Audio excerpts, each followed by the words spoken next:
Welcome to TIP TV Politics Inside Europe. We're at the heart of the European Parliament, and joining me is four MEPs, Gerolf Annemans, Marco Zanni, Stephen Woolfe and Paul Tang. So let's start first with Article 50. Obviously it was triggered yesterday formally by Theresa May. Gerolf, let's start with you. Donald Tusk said, "We already miss you," at the end of his speech in response to Article 50. Do you agree with that sentiment? Do you already miss the UK? Well, we'll miss them forever because they were EU critical and it was a good sound in the European Parliament. But for themselves, I've immediately said, hooray, hooray. The one is liberated himself and the rest is staying behind and tries to cope up with it.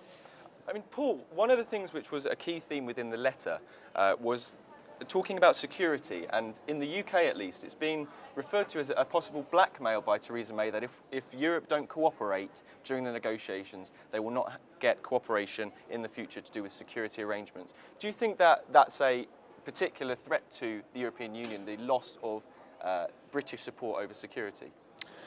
Well, let me say from the start that I think it's a very sad day, right? It's a loss to the EU. And for me, it's a loss to the UK as well. The UK used to be a leading nation, and now they step back into a past that doesn't exist anymore. That's to contradict Gerolf.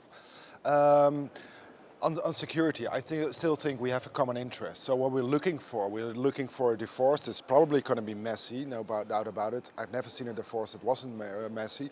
And then you try to develop a future relationship. And security is one of the interests we have in common, and we still have it. So I don't see it as blackmail, but as looking as a way. But maybe I'm too positive on this, as a way to see what we have in common. And in that sense, the letter by Theresa May was, well, cooperative in style, at least.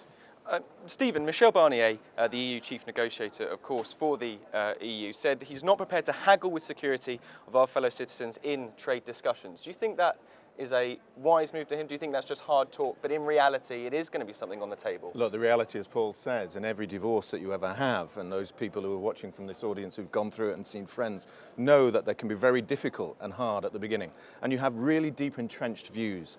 What we do know about Michel Barnier is a bright Frenchman.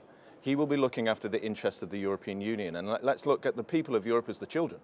He wants to make sure that their lives have a positive way forward. And so it would be nonsensical for him to come in at the end and say, we're not going to get some sort of negotiated deal. My view is, I'm going to share some of the aspects of Gerolf and say that I'm glad that we're out. I'm pleased that we get an openness. And I'm going to spend my time trying to persuade Paul that we're going to do exactly that. And it's in the best interest of the EU as well. Marco, is that something you're going to be replicating?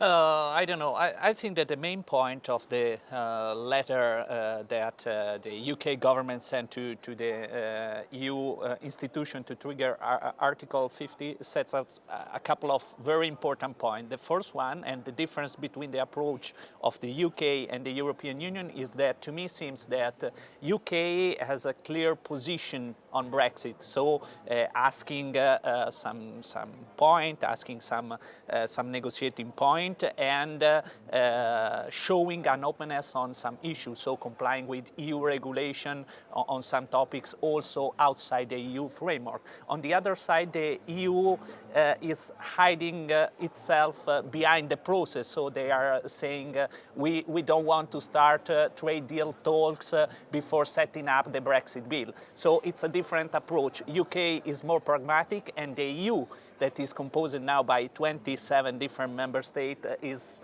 just try to find a common approach that now is not in place. The point is that the main message of the paper of the UK government is connected to Greece and to what happened in Greece in 2015. The issue of security is a message that Theresa May is sending to the EU, saying, guys, be careful, we are not Greece, you cannot blackmail UK. That is a nuclear power, a military power, a member of the security, a permanent member of the Security Council of the United Nations, so be careful, we are in a more optimistic position than Greece was in 2015 in the negotiation with the ECB. We are outside the euro, so you cannot blackmail us. Sure. Paul, you've said it's unfortunate that Britain is going to be leaving the EU.